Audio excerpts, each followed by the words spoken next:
جس طرح کہ آپ کو پتہ ہے کہ جو حالیہ فلیش فلڈ آیا ہے اس نے نہ صرف سوات کے لوگوں کو بلکہ یہاں پہ جو باہر سے دوسرے علاقوں سے آنے والے سیاح تھے سوات میں اور کمراٹ میں اور دیر میں ان کو بہت شدید متاثر کیا ہے۔ کچھ لوگ یہاں پہ پچھلے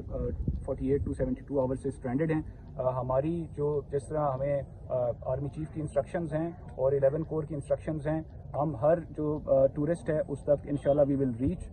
ٹو دیم، اور ہم نے ان سے اپنا کمیونیکیشن اسٹیبلش کر لیا ہوا ہے۔ پچھلے 36 آورز میں ہم نے 15 جو لوگ ہیں ان کو کمراٹ سے ریسکیو کیا ہے، اراؤنڈ 50 جو ہیں ان کو ہم نے کالام سے ریسکیو کیا ہے، اور 50 اور جو ہیں وہ آج ہم شام سے پہلے کالام سے ریسکیو کر لیں گے۔ اوور آل اگر میں سوات کی بات کروں تو اس میں ہم نے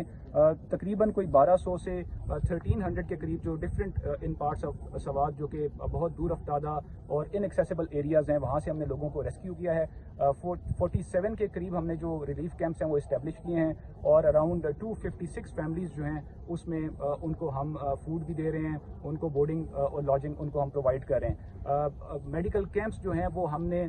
5 تحصیلوں میں کل بھی اسٹیبلش کیے تھے، اور اس میں ہم نے جو دور افتادہ علاقے ہیں جس طرح پیوچار ہے، جس طرح کلنگی ہے بٹکیلا میں، اور اس طرح باقی جو علاقے ہیں ان میں بھی ہم نے جو اپنی ریسکیو اور میڈیکل ایفرٹ ہے وہ ہم کر رہے ہیں۔ ہمارا اس وقت جو ریسکیو کا فوکس ہے وہ ڈیفینیٹلی کالام میں جو ٹورسٹ اسٹرینڈڈ ہیں ان کے اوپر ہے، اور جیسے ہمیں انسٹرکشنز ہیں اس مشکل وقت میں